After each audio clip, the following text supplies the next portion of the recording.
사랑하는 영락교회 지체들에게 주 안에서 평화 인사를 전합니다.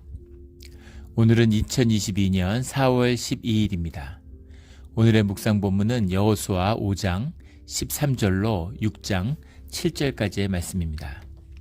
오늘 본문 말씀 여호수아 5장 13절부터의 말씀은 이렇게 시작합니다. 여호수아가 여리고에 가까이 이르렀을 때 눈을 들어 본즉 한 사람이 칼을 빼어 손에 들고 마주 서 있는지라.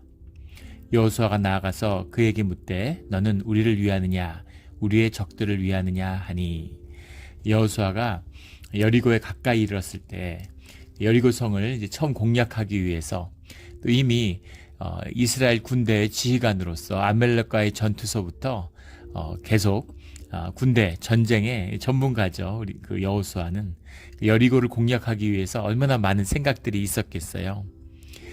그리고 평지에서만 싸웠지 성을 공략하는 것, 공성은 처음입니다. 성을 공략한다는 것은 인류의 전쟁사의 성을 쌓을 때부터 쉽지 않은 일이었죠. 성이라는 것이 전쟁에서 사라진 것은 이제 대포가 발견된 다음입니다. 대포도 이 청동포가 있고 이럴 때는 이제 그 성벽이 뭐 18세기, 19세기까지도 위력을 발휘했죠. 그런데 이제 그 무연 화약이 발견되고 그 다음에 장약을 넣어서 대포가 이제 자결탄으로 터지게 되면서부터 철갑탄 이런 게 나오면서부터 이제 성벽이라는 것이 아무 의미가 없어진 것이죠. 그런데 하물며 이 시절에 한 번도 공성을 해본 적이 없는 평지에서만 살아온 그 이스라엘의 백성이 여리고성을 공격한다는 것, 이것은 결코 쉬운 일이 아니었을 것입니다. 그러니까 여호수아가 계획을 세우고 얼마나 속으로 많은 고민들이 있었겠어요. 어떻게 성을 공략해야 될 것인가. 이 여리고성이 이제 역사적으로 발굴이 되었죠. 그 요단 서쪽에서 한 9km 지점, 또 우리 그 사해 북쪽으로는 한 12km 지점, 그리고 예루살렘으로서는 동북쪽으로 한 30km 정도 떨어져 있는, 요즘 감각으로 보면 사실은 이렇게 먼 거리들은 아닙니다. 굉장히 가까운 거리죠. 그리고 여리고성 자체는 8에이커 정도 된다 그래요. 넓이가. 우리 교회가 3에이커입니다. 부지가. 8에이커면 우리가 이제 그런 아시아의 성, 우리가 살던 저 조국의 성, 뭐 수원성, 한양성 이런 게 생각나니까 성이라고 하면 굉장히 크다고 생각되지만, 사실 중세 유럽 같은 데 유산이 남아있는 유럽 같은 데를 다니다 보면 성이라는 게 뭐 큰 저택만 하잖아요. 작은 성들이 많죠. 일종의 요새 같은, 여리고도 그런 요새와 같은 요새 도시였다라고 생각하시면 되겠습니다. 근데 여리고는 전략적으로는 굉장히 중요한 위치에 있죠. 사회와 요단강의 끝쪽에 있는데, 또 이 여리고는 여리고의 나루가, 요단강 나루가 여리고에서 가깝고, 그 다음에 가나안의 평지로 보면 가나안의 평지의 딱 중앙에 있습니다.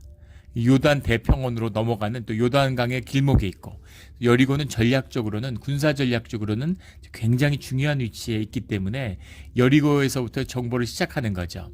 여리고를 군사적으로 정복한다는 의미는 가나안의 7부족이 북쪽과 남쪽이 연합할 수 없도록 하는, 그것을 저지하는 효과가 있죠. 북에서 내려오는 군대와 남쪽에서 올라오는 군대가 여리고 앞, 요단 평야 앞에 집결할 수가 있는데, 그것을 사전에 봉쇄할 수 있는 전략적으로는 굉장히 중요한 위치입니다. 이것을 어떻게 공략해야 될까? 시작인데, 아마 그 잠을 오지 않는 여호수아가 굉장히 그런 어마어마한 민족의 운명에 걸린 그런 도전 앞에서 여리고성을 둘러보고 있었겠죠. 어떻게 해야 될까? 근데 거기서 만난 것은 칼을 손에 들고 있는 한 전사를 만나게 됐다, 이렇게 이야기하고 있는 거죠. 그에게 묻되 너는 우리를 위하느냐 우리의 적들을 위하느냐 하니, 굉장히 중요한 의미의 말씀이죠. 누구 만난 사람이 누굴까? 14절에 나는 여호와의 군대 대장으로 지금 왔느니라, 이렇게 말씀하고 있어요. 여호와의 군대 대장이다, 이렇게 해석했는데 사르처바라는 말입니다. 사르처바라는 말인데, 사르라는 말 많이 나오는 말이죠. 뭐 영어로 하면 치프도 되고 룰러도 되고 프린스도 될 수 있습니다. 처바라고 하는 말은 이제 뭐 전쟁도 될 수 있고 군대도 될 수 있고, 또 섬긴다는 의미의 서브의 의미도 있어요.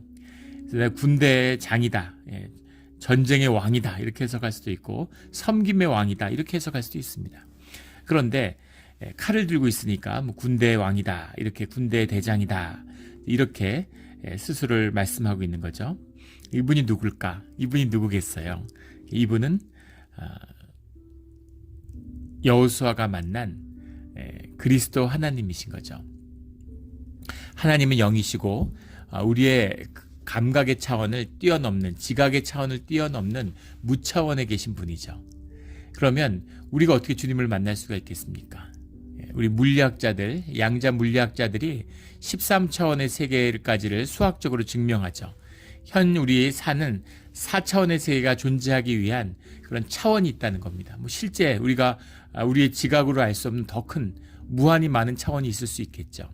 근데 그 모든 차원을 주관하시는 무한 차원의 영으로 계시는 주님의 차원이라는 건 우리가 그냥 개념적으로 말하는 거지, 그게 어떤 건지 우리가 상상할 수 없죠. 그런 하나님이 우리의 차원, 우리의 시공간에 우리의 경험의 차원으로 들어오셔서 그 경험의 차원 가운데 4차원의 자신신을 제한하신 그 하나님, 우리가 눈으로 보고 만나는 하나님, 우리의 육신의 경험 가운데 시각적으로 이렇게 보게 되는 하나님, 그 하나님이 그리스도 하나님이신 겁니다. 그 그리스도 하나님을 만난 것이죠. 그 그리스도 하나님을 만났기 때문에 15절에 내 발에서 신을 벗으라, 내가 선 곳은 거룩하니라. 모세가 타는 그 가시나무 떨기의 불길 속에서 만난 하나님의 이야기와 같잖아요. 주님 앞에 서니까 내 발에서 신을 벗으라, 이렇게 말씀하시는 거죠. 이 신이라고 하는 것, 우리의 더러워진 발, 우리의 모든 죄악과 허물과 삶의 모습을 상징하는 것이죠. 근데 그것을 감추는, 그것을 덮고 있는 것이 신발이잖아요. 신발을 벗고 쓴다는 것, 우리가 성전에 들어갈 때 맨발로 들어가는 것처럼 주님의 임재 안에 들어갔다라는 표현입니다. 그래서 이것은 그리스도 주님이에요. 단순히 무슨 천사나 이런 것이 아닙니다. 그 주님 앞에 나아가는 것이죠. 그런데 너는 우리를 위하느냐 우리의 적들을 위하느냐라고 물어봤던 것은 그리스도의 주님을 눈앞에 보았을 때 시각적으로 주님의 임재를 구분하지 못했다는 겁니다. 예수님이 이 땅에 오셨는데 눈으로 본다는 건 무슨 의미예요? 현상의 세계를 본다는 얘기죠. 현상을 본다는 거예요. 현상의 눈으로 보는 가운데서는 주님이 분별되지 않았다라는 뜻이 들어있는 것이죠. 주님을 알아보지 못하는 겁니다. 그런데 주님이 나는 여호와의 군대의 대장으로 지금 왔느니라 하니까 바로 땅을 대고 엎드려 절하고 그에게 이르되 내 주여 종에게 무슨 말씀을 하려 하시나이까, 이렇게 응답하고 있는 거죠. 음성을 들으니까, 그러니까 주님인 것을 바로 알아봤어요. 이것이 의미하는 건 뭘까요? 여호수아가 그리스도 하나님을 본 적은 없지만 그리스도의 음성을 들었다는 얘기죠. 처음 들었으면 음성을 들어도 누구신가 그럴 텐데 그 음성을 듣자마자 이분이 그리스도 하나님이시구나, 나에게 말씀하셨던 주님이시구나, 나의 영을 통해서 임재하셨던 주님이시구나 하는 것을 여호수아가 바로 알았다는 거죠.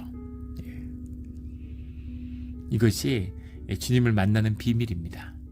주님을 만나는 비밀은 말씀에 있어요. 주님의 음성에 있습니다. 그런 분들 많죠.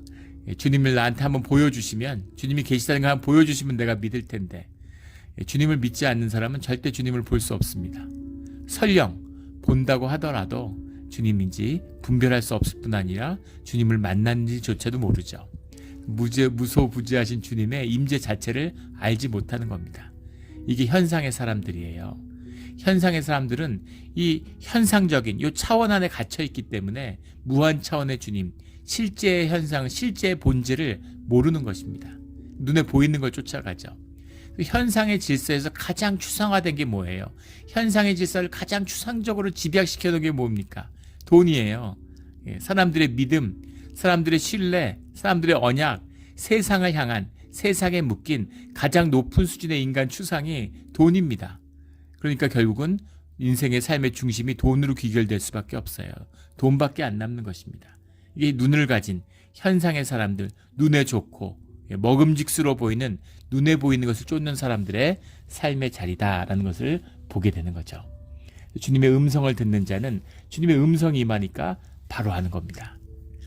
여리고에 와서 여리고를 어떻게 공략해야 될까 막막했겠죠. 공성장비를 만들어 봤습니까? 성에서 싸워 봤습니까? 그래서 이제 그것을 어떻게 해야 되나 그러고 마음속에 많은 고민과 그게 있었을 텐데 그의 마음의 중심 가운데 주님을 의지하는 마음이 있으니까 도우시는 주님을 먼저 만나는 거죠. 여리고의 성벽을 만나면 망하는 거예요. 그런데 그 성벽 앞에서 그 막막함 앞에서 주님을 만나는 것입니다. 그러면 길이 열리는 거죠. 주님이 길을 열어주시는데 기가 막힌 방법으로 열어주시는 겁니다. 여리고성에 유적이 발굴됐는데 그 유적을 보면 여리고성이 요새도시죠. 요새도시인데 본체가 있고 중세 도시들, 고대 도시들이 그렇듯이 공성전에 대비해서 이중성체로 되어 있다는 겁니다. 성이 이중으로 되어 있어요. 앞에 있는 성벽을 약간 낮추고 뒤에 있는 본체의 성벽을 높이는 것이죠. 그러면 공성을 할 때 공격을 해오는데 성의 아랫단에 있는 밖에 있는 외벽의 상에 위에 있는 병사들과 본체 위에 있는 병사들이 이중으로 공격을 하게 되는 거죠. 시야를 어떻게 두고 어떻게 공성을 합니까? 정말 어려울 거예요. 거기다 여리고성은 언덕 위에 있다고 그러죠. 언덕 자체가 성이나 마찬가지. 성을 기어 오르는 것도 쉽지 않을 거예요. 그런데 35도 각도로 본체를 향해서 약간 기울어져 있는 성체. 그러니까 시계를 바라보면 1시 방향과 4시 방향에서 동시에 창이 날아오는 겁니다. 돌이 날아오고. 난공불락이죠. 규모가 큰 것도 아니에요. 인구가 많이 숨어있고 들어있는 것도 아닙니다. 그러니까 식량도 충분히 쌓아놨겠죠. 포위한다고 풀 수 있는 것이 아니라는 겁니다. 거기다가 요단강하고도 가까워요. 그 얘기는 뭐냐면 공성을 할 때 가장 중요한 것은 물길을 끊는 것이죠. 마실 물이 없으면 성이 문을 닫습니다. 동서고금을 막론하고 성을 공성전에 있어서 가장 중요한 것은 이 물길을 끊는 거죠. 우리 조선시대 기록에 보면 임진왜란 때 가토 기요마사가 한양성을 점령한 선봉장이었죠. 도요토미 히데요시의 아주 신복 중의 신복이죠. 근데 그 가토 기요마사가 이제 그 임진왜란에서 패해서 남쪽으로 밀려가 있어 마지막에 이제 일본으로 넘어가기 전에 울산에다가 성을 쌓고 남쪽에 성을 쌓고 이제 농성을 하며 버티는 거죠. 그래서 조명연합군에게 포위가 됐는데 조명연합군이 울산 산성을 포위했는데 지금도 그 유적이 남아 있죠. 근데 쉽지 않은 겁니다. 성을 점령한다는 게 어려워요. 그러니까 물길을 끊고 성을 되어싸서 이제 나오라고 하는 거죠. 근데 얼마나 그 독한 놈들인지 그 외놈들이 거기서 여러 달을 버티는데 마실 물이 없으니까 설의 오줌을 받아먹고 말을 잡아서 말 피를 마시면서 버텼다고 그러죠. 그러니까 아니 지옥도였던 거죠. 사람이 죽으면 사람의 피를 짜서 마시고 사람이 아니죠. 그렇게 극악한 경험을 한 겁니다. 거기 살아서 이제 일본으로 도망간 다음에 그 구마모토의 성주가 돼서 가토 기요마사가 구마모토 성을 쌓았죠.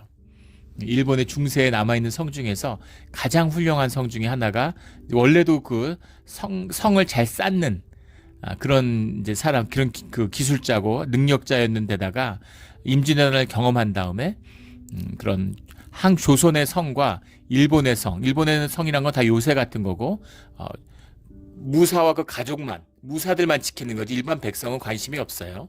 근데 이제 조선의 산성이라는 건 모든 백성, 성읍 전체를 둘러싸고 있죠. 그래서 그것의 장점들을 조합해서 만든 게 이제 구마모토 성이다라는 겁니다. 그 구마모토 성에 우물을 정확한 숫자는 기억 안 나는데 수십 개를 뚫었습니다. 그 목마름에 대한 그 충격, 그 공포와 그게 트라우마가 된 거죠. 그 우물을 그 성 안에다가 수십 개를 뚫었어요. 물이 가장 중요하다는 걸 뼈저리게 느낀 거죠. 그런데 이 여리고성의 문제는 성 자체도 공략이 어려울 뿐 아니라 요단강 지두 옆에 있기 때문에 물길을 끊을 수도 없다는 겁니다. 그러니까 난공불락이죠. 그래서 이 성을 어떻게 공략할 수 있을까? 숫자가 많다고 공략하는 게 아니에요. 우리 그런 병법을 배울 때 칼과 창을 쓸 때 그런 걸 배운다고 그러죠. 최고의 무사는 8명만 싸워서 이길 수 있으면 된다라는 겁니다. 상대방이 100명이든 1000명이든 10,000명이든 결국 무사가 칼을 들고 맞서는 사람은 8명이 맥시멈이라는 거죠. 그리고 항상 싸울 때 기본은 벽을 등져야 된다는 거죠. 벽을 등지면 4명은 사라지는 겁니다. 그러면 4명만 또는 3명만 상대로 싸울 수 있으면 절대 물러설 일이 없다는 거죠. 숫자에 겁먹지 마라. 이런 것이 병법의 기초죠. 그런데 성이 아무리 병력이 많아도 60만 장정이 있어도 이 8에이커에 달하는 이 자그마한 요새 도시를 수십만 명에 접근할 수가 없잖아요. 결국은 그것을 공략할 수 있는 사람은 많아야 수백 명이죠. 그러니까 이게 참 어려운 일이죠. 수백 명이 창 들고 돌도끼, 청동기 이런 거 들고서 어떻게 이 요새 도시를 공략하겠어요. 이 난공불락 앞에서 주님을 먼저 만나는 거죠. 주님 안에서 길이 풀리는 겁니다. 우리 삶의 어려움 가운데서 늘 주님을 먼저 만나는 우리 모두가 되기를 주의 이름으로 축원합니다. 6장 1절에 이스라엘 자손들로 말미암아 여리고는 굳게 닫혔고 출입하는 자가 없더라. 이미 요단강 건넌다는 얘기를 다 들었고 상황이 돌아가는 걸 아니까 문을 다 닫아 걸고 들어온 사람 나간 사람 없게 하고 성을 딱 지키는 거죠. 성을 점령하는 것 중에 또 하나의 방법은 첩자들을 심어서 안에서 성을 열게 하는 거죠. 안에서 분란을 일으키거나 또는 뭐 불을 지르거나. 그런데 이미 첩자가 다녀갔다는 걸 알기 때문에 성을 닫고 출입하는 자도 없게 하는 겁니다. 준비가 철저히 되어 있는 거죠. 2절에 여호와께서 여호수아에게 이르시되 보라 내가 여리고와 그 왕과 용사들을 내 손에 넘겨주었으니 그래서 여리고성을 이미 주님이 너희 손에 넘겼다라고 말씀하시는 겁니다. 전쟁 끝난 거죠. 시작 안 했는데 이미 이긴 거예요. 주님의 역사입니다. 너가 이겼다 이렇게 말씀하시는 거죠. 이긴 겁니다. 그런데 여기서 한 가지 볼 것은 왕과 용사들 내 손에 넘겨주었으니 라는 이 말씀인데 뒤에 가면 24장 11절 말씀에 가면 알 수 있는데 여리고가 성이 무너졌다고 해서 성을 무너지고 그냥 승리한 게 아니라 성이 무너진 다음에 전쟁이 있었다는 사실을 알게 됩니다. 이상하죠? 아니 이왕 그렇게 어렵게 주님이 정말 하늘의 신비로 성을 무너뜨려 주실 거면 성이 무너지면서 밖으로 무너진 거죠. 안으로 무너지게 하셔서 중력을 거슬려서 강물도 멈추시는 주님이 강물을 산처럼 쌓아 올리시는 주님이 왜 이왕의 성벽을 무너뜨려 주실 거면 성벽이 무너져서 안으로 무너져서 성벽 더미로 그냥 다 깔고서 그렇게 가게 하시지. 어차피 여리고를 차지하고 여리고에 살 것도 아닌데 그냥 돌무덤으로 만들어 버리시지 왜 성벽만 무너뜨리고 칼을 들고 싸우게 하셨을까라는 거죠. 이 주님의 역사입니다. 우리 가나안 정복이 자체가 가지는 의미죠. 왜 애굽에서처럼 전염병을 돌게 하고 무슨 개구리 때 무슨 파리 때 몰고 와가지고 다 쫓아내시지 계속 싸워서 쫓아내게 하시는가. 우리의 신앙의 상징이죠. 고난을 통해서 성장하는 우리의 믿음입니다. 우리 고난주간을 지나가고 있어요. 왜 고난이 있어야 할까? 그게 우리의 믿음의 선물인 것이죠. 우리의 삶 안일함으로는 생명이 자라나지 않습니다. 생명의 힘 이게 자라나는 거죠.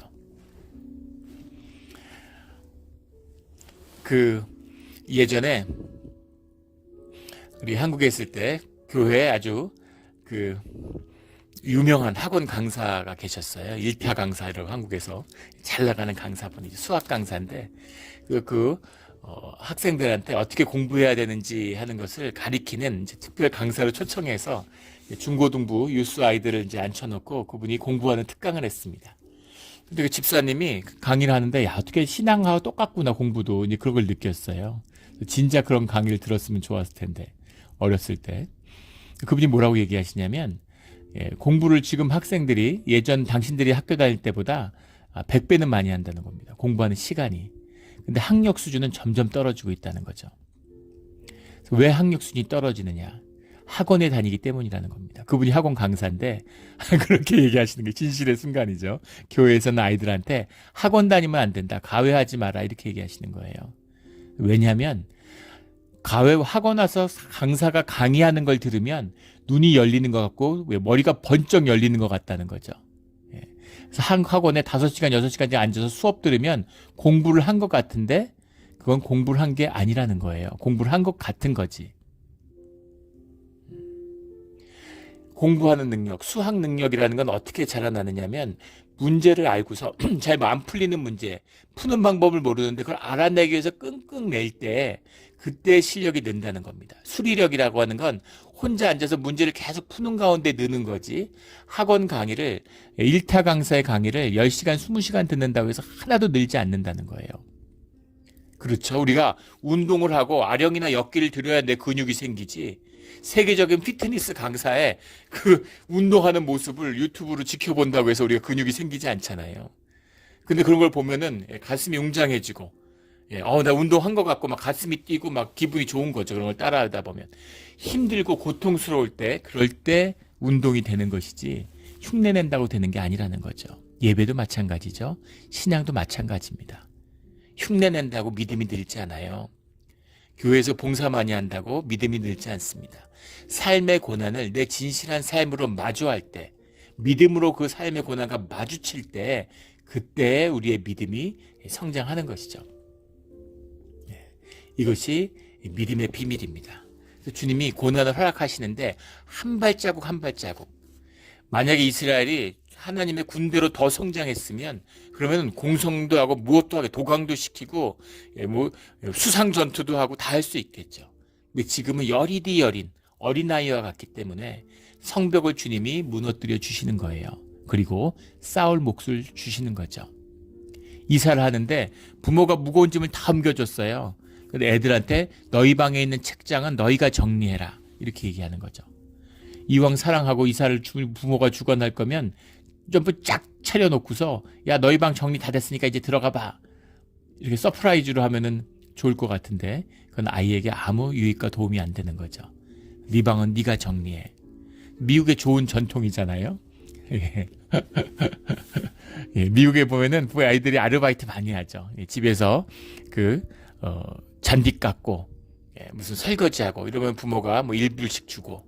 그래서 우리 애들도 고등학교 다니고 이럴 때부터 아르바이트하고, 둘째는 뭐 주로 이제 뭐 테니스 강사 뭐 이런 거 운동 좋아하니 그런 거 많이 하고, 큰애는 뭐 이렇게 그런 음식점 이런 데서도 아르바이트하고 뭐 슈퍼 같은 데서도 아르바이트하고 그런 걸 하면서 얘가 돈이 귀한 걸 알아요. 애들이 돈을 안 씁니다. 띠 앞에서 카트 정리하고 그런 일들을 해보니까 돈이 얼마나 귀한 것인지 값어치를 아는 거죠. 그 돈을 저금을 하지 쓰질 않아요. 그리고 한 돈 50불이라도 용돈이라고 주면 굉장히 고마워합니다. 저는 좀 미안한 마음이 있어요. 저는 자라면서 아르바이트 이런 거 안 해봤습니다. 저희 아버지가 아르바이트 같은 거 절대 못하게 하셨어요. 아버지가 12살 때 이제 고향 떠나서 중학교, 고등학교 때 계속 아르바이트하고 먹고 사셨기 때문에 그 돈 벌어서 그 힘든 걸 알아서 자식들은 이제 그런 걸 시키고 싶지 않으셨던 거죠. 그리고 저는 뭐 학교 다니고 유학 다니고 그랬으니까 어떻게 보면 참 부끄러운 얘기죠. 근데 30이 넘어서까지 집에서 용돈 받아서 생활비 받아서 살았습니다. 그래도 별 고맙다는 생각이 없었던 것 같아요. 당연하게 생각했던 것 같습니다. 물론 부모의 것이 내 것이고 은혜와 감사함으로 누리는 것이죠. 그게 나쁜 게 아니고 뭐, 그러나 그 고마움을 알아야죠.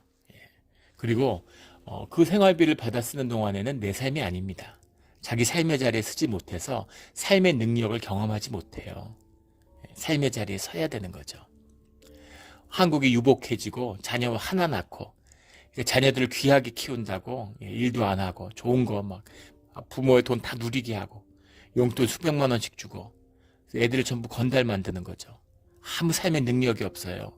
멀쩡히 좋은 학교 나오고 다 컸는데 아무것도 할 줄 모르는, 세상의 얕은 작은 고난 하나도 감당하고 이겨내지 못하는 거죠. 직장생활 하질 못해요. 직장생활한테 욕먹으면 집에 가고. 그 삼성에 다니는 임원으로 있는 한 집사님이 그 얘기를 하시더라고요. 신입사원인데 복사를 제대로 못하더래요. 그래서 뭐라고 그랬더니 복사 이렇게 하면 어떡하냐고 어머니가 찾아오셨더래잖아요. 직장으로. 그런 얘기를 예전에도 들은 적이 있는데, 대학교에 교수님을 하는 집사님인데 학점이 나쁜데 부모님이 대학생인데 학교를 찾아왔더래요. 어떻게 애를 공부를 어떻게 도와주면 되겠냐고. 부모가 뭘 도와줍니까? 대학생인데, 어른인데. 어른이 아니라 애인 거죠. 나이를 먹어도 애인 겁니다. 그래서 그 고난과 삶의 도전을 통해서 삶이 자라가는 것이죠. 이 비밀이 여리고의 비밀이에요. 주님이 성벽은 무너뜨려 주셨지만 칼을 들고 그 백성과 싸워야 되는 거죠. 이 말씀을 이해하면 우리 내일 나눌 말씀 본문, 우리 고난주간이라서 내일까지는, 수요일까지는 우리 계속 나누던 우리 여호수아 본문을 나누고, 목금토는 우리 고난주간 말씀을 특별히 나누게 될 텐데, 여리고성에서 주님과 함께하는 그리스도의 역사를 경험하는 것이죠. 예. 그리스도 하나님이 칼 들고 나오셨으면 앞에 나가셔서 칼도 좀 휘두르고 싸워주시면 좋잖아요. 예. 왜 오셨어요? 싸워주신다면서. 그런데 주님의 영이 우리 가운데 역사하시는 거죠. 주님의 뜻이 우리 가운데 역사하는 것입니다. 그래서 우리가 싸우는 거예요. 주님의 역사입니다. 예. 주님이 돈을 주시겠다. 예. 물질의 풍성을 더해 주시겠다. 그러면 돈을 많이 벌게 됩니다. 그런데 돈은 내가 버는 거예요. 예. 만나같이 하늘에서 돈을 좀 뿌려주시지. 들에다 돈을 뿌리고서 가서 주워오거나 아니면 까마귀가 물어서 엘리야한테 식량을 갖다 주듯이 까마귀가 물어서 돈 한 모금씩 물어서 문 앞에다 두고 가면 얼마나 좋겠어요. 근데 주님의 길은 그런 것이 아니라는 겁니다. 주님이 그렇게 하실 수도 있겠죠. 그게 뭐 아무것도 아닌 일이겠죠. 그러나 그거는 생명의 길이 아닙니다. 주님의 길은 주님이 성벽은 무너뜨려 주셨는데 그런데 거기 들어가서 싸워야 된다라는 거죠. 근데 이 성벽이 무너지는 온갖 고민을 했겠지만 답이 없었겠죠. 근데 무너지는 방식이 기가 막힌 거죠. 3절에 너희 모든 군사는 그 성을 둘러 성 주위에 매일 한 번씩 돌며 엿새 동안을 그리하라. 4절에 제사장 7은 7 양광 나팔을 잡고 언약궤 앞에서 나아갈 것이요 7째 날에는 그 성을 7번 돌며 그 제사장들은 나팔 불 것이며 양각 나팔이라는 게 소프로스, 헤일로빔, 헤이오블림 이런 말인데 헤이오블림, 소프롯 헤이오블림 이런 말인데 영어로 하면 뭐 트럼펫 오브 램스 혼스 이런 거죠. 예, 헤이오블림이라는 것은 이제 그 양의 뼈, 양뼈로 만든 뿔뼈로 만든 양뿔로 만든 뼈로 만든 지금의 좀 뭐 가보지는 않았지만 이스라엘 가도 이 양뿔 나팔, 이 뿔 나팔 이걸 요벨이라고 그러죠. 쇼파르와 요벨이란 말이 합쳐져서 헤이오블림 이렇게 됐는데 이게 삐뚤삐뚤된 우리 인터넷 같은 데 찾아보셔도 있고 요즘엔 뭐 좋은 시대가 돼서 유튜브 같은 데 검색해 보면 이 뿔도 나오고 뿔 소리가 어떻게 나는지 이런 게 나와요. 근데 실제 불어보면 기념품으로도 파는데 그걸 뭐라 그럽니까? 이 유대 랍비들이 인증을 해가지고 아무것도 가공하지 않는 이제 그런 뿔뼈죠. 실제 그걸 인증해서 팝니다. 그래서 요벨이라고 인증을 받아야 돼요. 랍비한테 인증이 된. 인증의 의미는 뭐냐면 가공을 하면 안 되고 무슨 뭐 거기다가 무슨 그러니까 완전 천연의 야생의 순양의 뼈로 만든 것이죠. 뿔로. 그런데 이제 냄새가 많이 난다고 합니다. 그래서 실제 집에 보관하기는 어렵다 그래요. 그래서 모르고 기념품으로 사왔다가 그래서 뭐 방향제를 뿌리고 뭐 막 이렇게 하는데 근데 그런 걸 뿌리면 이제 무효인 거죠. 근데 그 뿔이 처음에는 이제 불어보면 그 이렇게 소리 나는 게 쉽지 않다고 그래요. 근데 이 양각 나팔이라고 하는 것은 주님의 임재를 상징하는 거죠. 우리 성경에 뭐 요한계시록에도 나오고 이 뿔을 분다고 하는 것. 성경 여러 군데 나오죠. 이 양뿔의 나팔, 요벨을 부는 것은 주님의 임재 가운데 새로운 시간이 열린다. 주님의 임재, 주님의 통치가 임한다라고 하는 왕이 임할 때 왕의 행차의 나팔을 부는 것처럼 이 요벨을 불 때 주님의 임재가 있는 것이죠. 주님의 임재를 준비하는 거예요. 그런데 바로 안 하시고 이 백성의 순종, 이 여리고의 이야기를 보면 기가 막힌 거죠. 주님의 역사가 우리 가운데 일어나기 위해서는 주님을 믿고 주님의 임재가 함께할 수 있는 주님의 백성이 있어야 되는 것. 이게 주님의 나라의 비밀입니다. 백성이 없는데 나라가 어디 있겠어요? 주권이 없는데 나라가 어디 있겠습니까? 주권이 있지만 그 주권을 믿고 순종하고 함께하는 백성들이 있어야 되는데 그 백성이 주님의 뜻과 합하는 과정, 이 우리 예배잖아요. 그래서 주님의 임재를 초청하는 그 절차를 밟아가는 것이죠. 예배 순서처럼 그걸 밟아가는 거예요. 예배 전체가 주님의 임재를 초청하고 주님과 함께하는 과정이죠.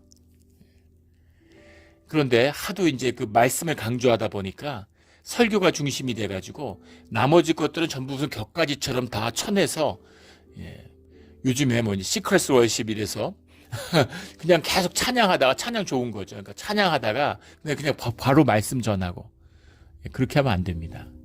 그 하나하나의 절차가 주님의 임재로 가는 계단과 같은 거예요. 귀한 것입니다.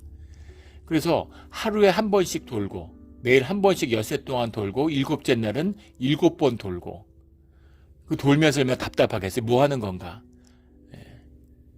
이런다고 성벽이 무너진다고? 믿음의 시간이죠.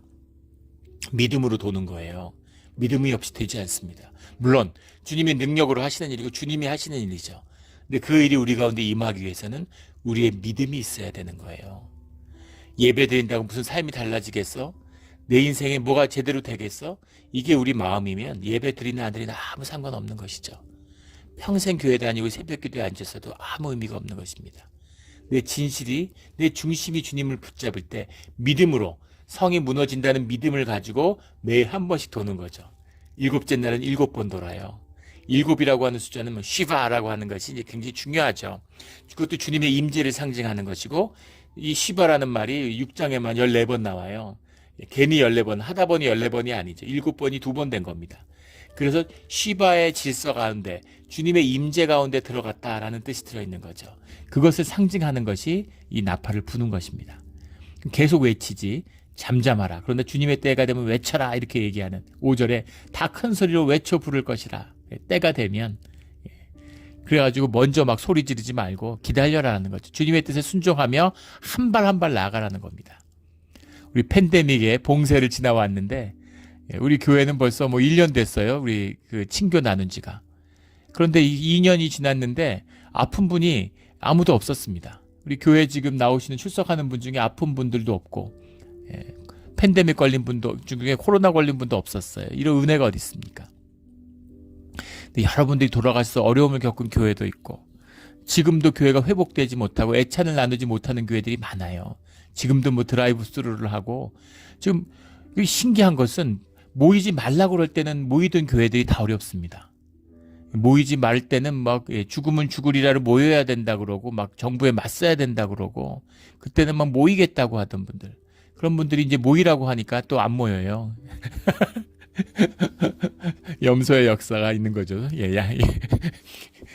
참 신기한 일입니다. 또 교회는 예배를 중심에 두고 양과 염소를 갈라야죠. 예배하는 자들의 교회가 돼야 됩니다. 근데 사람을 붙잡고 싶고 사람을 끌고 싶어서 사람들이 모이지 말자 그러니까 계속 못 모이는 겁니다. 계속 인터넷 예배 드린다 그러고 교회가 점점 어려워져요.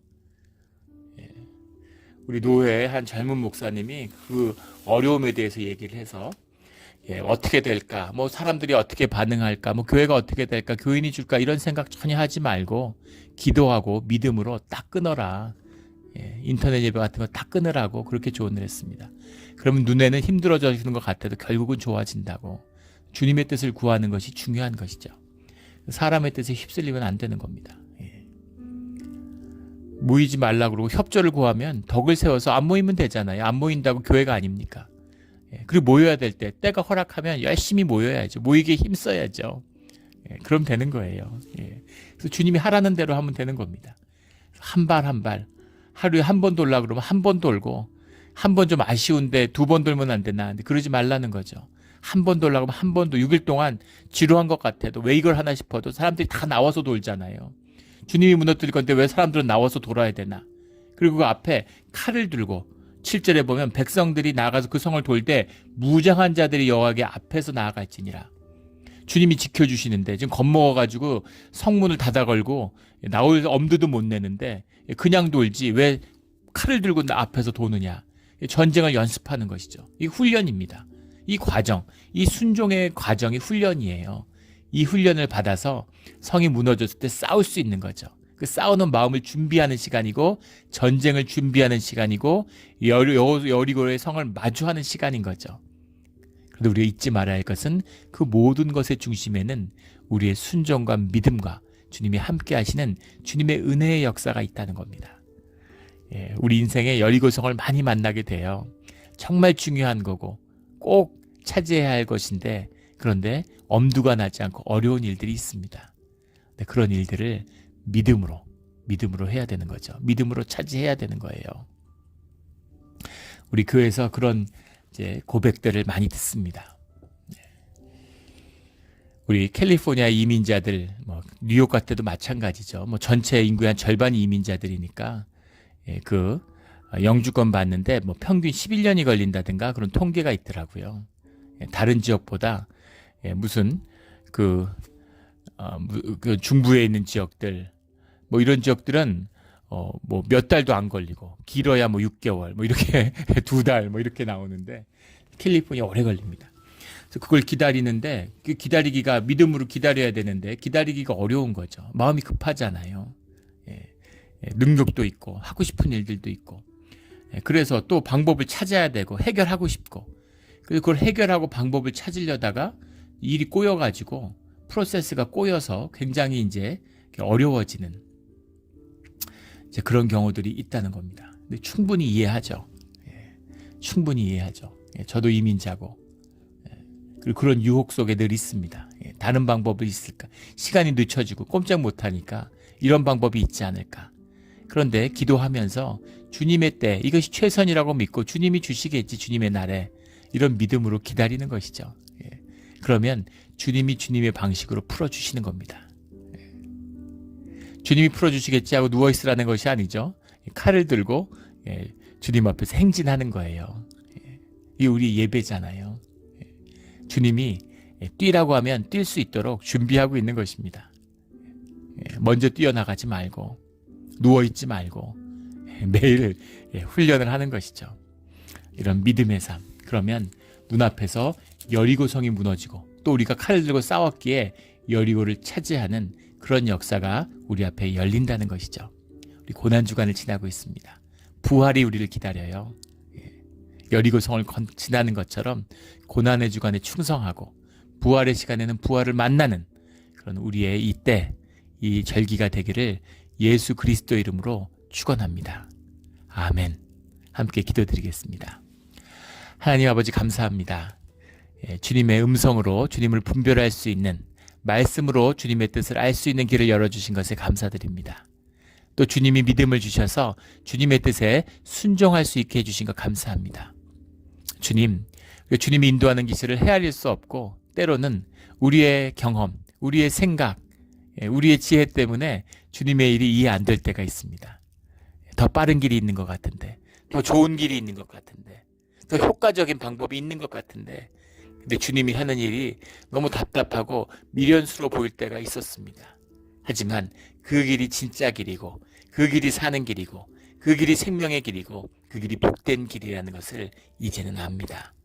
주님, 절대 주님 앞에 나가지 않고 주님 뒤에 바짝 붙어서 반발자국 뒤에서 주님의 길을 따라가는 그런 형통의 길이 우리 삶 가운데 계속되기를 간절히 소원합니다. 감사드리며 예수 그리스도의 이름으로 기도드렸습니다. 아멘.